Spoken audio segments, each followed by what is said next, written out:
Hello everyone, आज हम arithmetic progression ML Agarwal exercise 9.2 discuss करेंगे। इससे पहले हमने 9.1 डिस्कस की थी, जिसमें आपको हमने बताया था कि ए क्या होता है। A1 means first term, D for common difference, N for number of terms. हमने आपको ये चीज़ें समझाई थी और बताई थी और बताया था कि D कैसे निकालते हैं। तो D निकालने का तरीका क्या होता है, A1, A2, A3। सपोज ये हमारी सीरीज़ है, तो D निकालने के लिए मैंने आपको बताया था A2 माइनस A1 करते हैं, तब हमारा common difference, this is known as common difference, जिसको हम D से डिनोट करते हैं, वो हमारा निकलता है। और N क्या होता है, नंबर ऑफ टर्म्स, यानी कितने टर्म्स हैं उस सीरीज़ में, उस अर्थमेटिक प्रोग्रेशन में। तो आज उसी से रिलेटेड कुछ और हम सोल्यूशन निकालते हैं, 9.2 डिस्कस करते हैं। 9.2 डिस्कस करने से पहले आपको मैंने एक पिछला रिकैप कराया। सपोज मान लीजिए आपको क्या निकालना है, 10th टर्म निकालना है। क्या निकालना है, 10th टर्म निकालना है। और आपके पास सीरीज़ है, यानी AP जो है वो क्या है, 2, 7, 12 एंड सो ऑन है। तो ये N ऑलरेडी शो कर रहा है क्या है, 10th टर्म, यानी कि N की वैल्यू क्या हो गई हमारी, 10 हो गई। ओके, A क्या हो गया, 2 हो गया।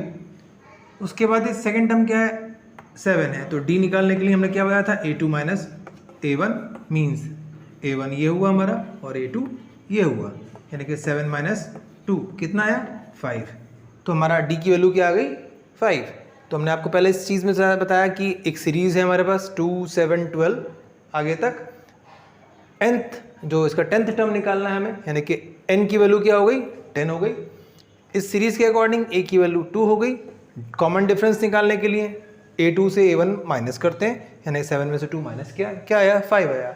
अब हम फॉलोअप करते हैं अपने फार्मूले के हिसाब से। हमारा फार्मूला होता है AN equal to A plus N minus 1 D। यहाँ पर AN क्या है, टर्म निकालना है। इस टर्म में कितने, A क्या है, फर्स्ट टर्म है, N क्या है, नंबर ऑफ टर्म्स है, और D क्या है, कॉमन डिफरेंस है। तो हम इसको सॉल्व करेंगे।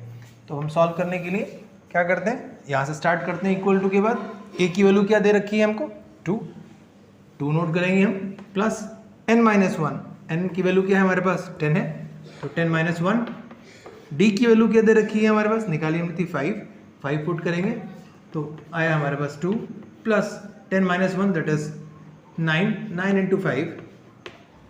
ओके, तो 2 प्लस 9 5 सा 45 प्लस 2 दैट इज 47। तो हमारे पास क्या आ गया, 47, यानी सम ऑफ सीरीज़ क्या आ गया, 47 आ गया। एक बार रिकैप करते हैं, और जहाँ से भी जो प्रॉब्लम हो वहीं से आप उसको क्या करेंगे, हमको आप क्या कहते हैं, कमेंट बॉक्स में कमेंट करेंगे और हमको आगे की तरफ सॉल्यूशन की तरफ बताएंगे। तो हम आपको एक बार फिर से रिवाइज कराते हैं और साथ साथ एक काम करते रहेंगे। अगर क्वेश्चन कर रहे हैं, नहीं समझ में आ रहा है या चीज़ सॉल्यूशन हम आगे बढ़ रहे हैं, ड्रॉप कर दे रहे हैं बोर्ड, तो वीडियो को बार बार पॉज करना या आगे पीछे करने की ज़रूरत नहीं होता। आप उस चीज़ का स्क्रीनशॉट ले लीजिए और वो सेव कर लीजिए अपने पास। तो आपको इस बार फिर से रिवाइज करा रहे हैं। क्या करना है, हमें 10th टर्म फाइंड करना था। ये सीरीज़ थी हमारे पास 2, 7, 12, तो यही शो कर रहा है कि N की वैल्यू क्या होगी, 10 होगी।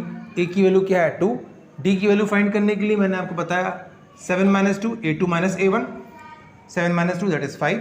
फार्मूला हमारा AN equal to 2 plus N minus 1 D। A की वैल्यू पुटअप की हमने 2, ठीक। N की वैल्यू क्या है हमारे पास, 10 है, 10 माइनस 1, और D की वैल्यू 5 है, तो 10 minus 1 that is 5, 9 into 5 that is 45 plus 2 that is 47।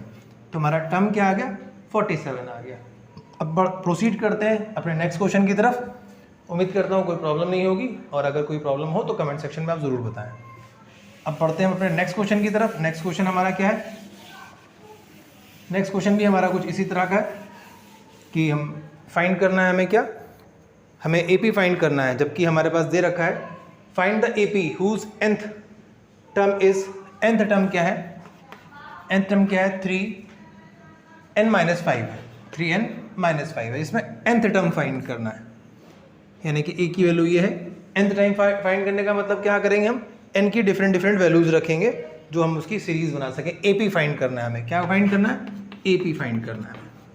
तो क्या करते हैं, suppose n equal to 1, let मान लेते हैं n इक्वल टू 1, तो क्या हो जाएगा, 3 इंटू 1 माइनस 5, तो क्या आया, 3 माइनस 5 दैट इज माइनस 2। अब हम n की वैल्यू 2 रखते हैं, तो 3 इंटू 2 -5, तो 3 2 ज़ा 6 -5 that is 1।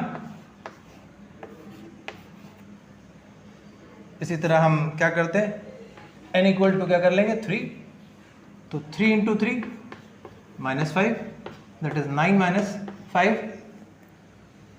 That is 4। n equal to हमने क्या करा 4 पुट अप किया, तो 3 इंटू 4 -5, 3 4 ज़ा 12, 12 -5 दैट इज 7। तो हम ये देखते हैं कि हमारे पास वैल्यूज़ क्या आ रही हैं, उन वैल्यूज़ को हम पुट अप करके अपनी एक सीरीज़ फाइंड कर लेते हैं, बना लेते हैं। तो जो ब्रैकेट में है वो हम ए पी बना लेते हैं। ए पी क्या बन जाएगा हमारे पास, पहली वैल्यू थी हमारे पास -2, पहली वैल्यू हमारे पास आई -2, सेकेंड वैल्यू -1, थर्ड 4 और देन 7 एंड सो ऑन। तो हमारे पास ए पी बनकर क्या आएगी -2, 1, 4 एंड 7। तो ये हमारा एक ए पी फाइंड करने का तरीका था कि हम सीरीज़ फाइंड करना हो तो हम उसको किस तरह से फाइंड करें, जबकि हमारे पास सीरीज़ दे रखी हो। तो यहाँ पर हमारा क्या था, इसको हम डिनोट करेंगे n टर्म फाइंड करने के लिए a इक्वल टू an-5। सो हमने n की वैल्यू डिफरेंट वैल्यूज़ रखी, जैसे कि n इक्वल टू 1, तो 3 इंटू 1 जो कि हमारी इक्वेशन दे रखी थी, 3 इंटू 1 3 1 ज़ा 3 -5, 5 -3 क्योंकि 5 बड़ा है तो 5 में से 3 गया, और 5 के सामने जो सिंबल होगा उसको हम पुट अप करेंगे, माइनस है इसलिए -2। फिर हमने क्या करा, n इक्वल टू 2 रखा, 3 इंटू 2 -5, 3 2 ज़ा 6, 6 -5 दैट इज़ 1। फिर पुट अप क्या करा, n इक्वल टू 3, तो 3 3 ज़ा 9, 9 -5 दैट इज़ 4। फिर n इक्वल टू 4, 3 इंटू 4 -5, 3 4 ज़ा 12, 12 -5 दैट इज़ 7। हमारे पास ए पी क्या क्रिएट हुई, -2, 1, 4 एंड 7। तो हमारी ये ए पी बनकर क्रिएट हो गई कि हमारे पास क्या ए पी थी। तो आप इस क्वेश्चन को नोट डाउन कर लें, नोट कर लें, नहीं तो स्क्रीनशॉट कर लें। उसके बाद हम बढ़ेंगे अगले क्वेश्चन की तरफ, जो हमारा नेक्स्ट क्वेश्चन है कि ये तो एक आपको डिफरेंट वे में, यानी कि पूरी एक्सरसाइज तो सॉल्व नहीं कर सकता, लेकिन डिफरेंट वेज में हम जो डिफरेंट क्वेश्चंस हैं उनको सॉल्व करके आपको एक सॉल्यूशन के रूप में दे सकते हैं और बता सकते हैं। तो ये हमारे कुछ सॉल्यूशन थे 2। अब हम आपको एक थर्ड नया क्वेश्चन की तरफ चलते हैं। एक क्वेश्चन है कि find the 11th term, find the 11th term from the end, find the 11th term from the end of the A P is, A P क्या दे रखी है, ए पी इक्वल टू आपको डिनोट कर रखी है इन्होंने 10 7 4 डॉट -62। आपको find क्या करना है, 11th टर्म फाइंड करना है। कौन सा टर्म फाइंड करना है, 11th, यानी कि आपका ऑलरेडी n की वैल्यू क्या दे रखी है इन्होंने, 11 दे पुट अप कर रखी है। तो हम यहाँ पर फाइंड करते हैं, a की वैल्यू क्या आ गई हमारे पास 10, d निकालने के लिए 7 - 10 दैट इज -3, ये हो जाएगा हमारे पास। उसके बाद हम क्या करेंगे, a की वैल्यू हो गई, ये हो गई। अब ये फॉर्मेशन दूसरी तरह से क्यों है, क्योंकि यहाँ हम a की जगह पर रिप्रेजेंट कराएंगे l, क्योंकि यहाँ पर अब हमारे पास लास्ट टर्म है दैट इज -62, तो -62 रख लेंगे, हमारे पास -3 हो गया। अब वैल्यू क्या बनेगी, हम कैसे लगते हैं, a equal to l minus n-1 d, ये फार्मूला बन जाएगा।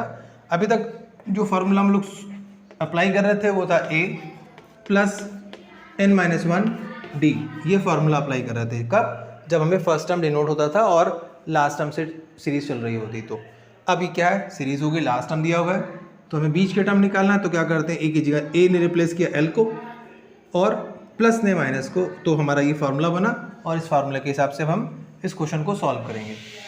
तो सॉल्व करने के लिए अब सारी वैल्यूज़ हमारे पास हैं, एल की वैल्यू -62 माइनस एन हमारे पास ऑलरेडी गिवन है 11, 11 - 1, डी की value -3, -62 minus 10 - 1 that is 11 - 1 that is 10, 10 into -3, तो हमारे पास क्या आया, -62 माइनस प्लस 30, क्या दिया है इसने हमको, -32।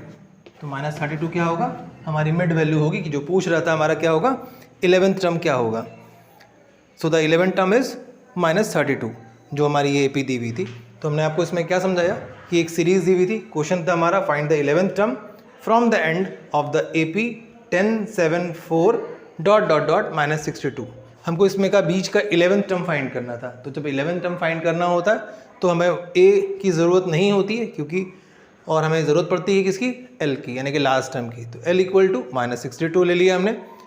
D निकालने के लिए सेम वही प्रोसेस होता है, A2 - A1, 7 - 10 दैट इज -3।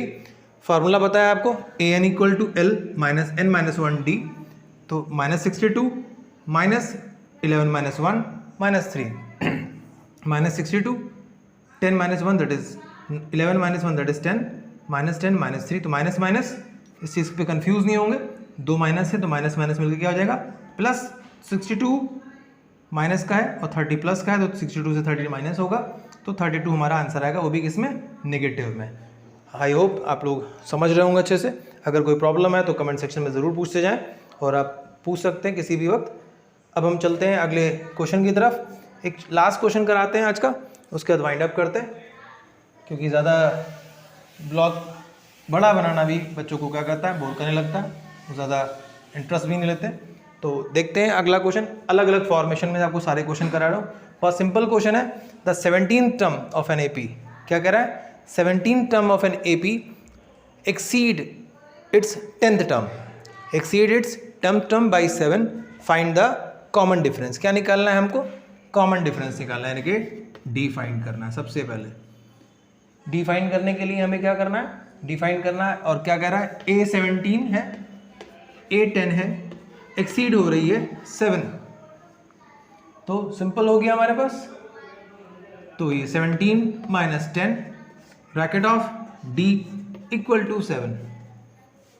तो 17 - 10 दैट इज 7, बाहर D है इसलिए D = 7। सो D = 7/7, 7 से 7 को कैंसिल किया, D = हमारे पास क्या जाएगा, D = 1। या तो कॉमन डिफरेंस हमारा क्या आ गया, 1 आ गया। कुछ चीज़ों का बिल्कुल ध्यान देते हैं कि क्वेश्चन पढ़ते वक्त सबसे पहले हम क्वेश्चन को समझते हैं कि क्वेश्चन क्या कह रहा है, क्या निकालना है, वो ध्यान देते हैं। तो जो टिप है, मेन टिप है, वो ये होती है कि सबसे पहले हम स्टार्ट करने से पहले सोल्यूशन लिखें, सोल्यूशन फाइंड करते हैं। सोल्यूशन लिखा, सोल्यूशन लिखने के बाद गिवन हेडिंग डालते हैं, गिवन, यानी कि हम सोल्यूशन करने जा रहे हैं। गिवन क्या क्या क्वेश्चन में दिया हुआ है वो लेते हैं, उसके बाद हम जो जो दिया हुआ है वो नोट डाउन करते हैं, फिर क्या निकालना है उसके आगे क्वेश्चन मार्क करके आगे सॉल्व करते हैं। तो ये क्वेश्चन ही था हमारा, कॉमन डिफरेंस फाइंड करना था। A17 - A10 = 7, A17 17 था, A10 10 था, कॉमन डिफरेंस D था = 7। 17 - 10 that is 7D = 7, D = 7/7, cancel हुआ 7 × 7, तो क्या आया 1, D = 1। तो D = कॉमन डिफरेंस हमारा क्या आ गया, 1 आ गया। तो मुझे उम्मीद करूंगा कि आप सबको ये ब्लॉग पसंद आया होगा, सोल्यूशन समझ में आए होंगे। अगर कोई भी प्रॉब्लम हो तो आप कमेंट सेक्शन में प्लीज़ ज़रूर पूछें। और आज के लिए इतना ही, मिलते हैं आपको नेक्स्ट ब्लॉग में। Thank you.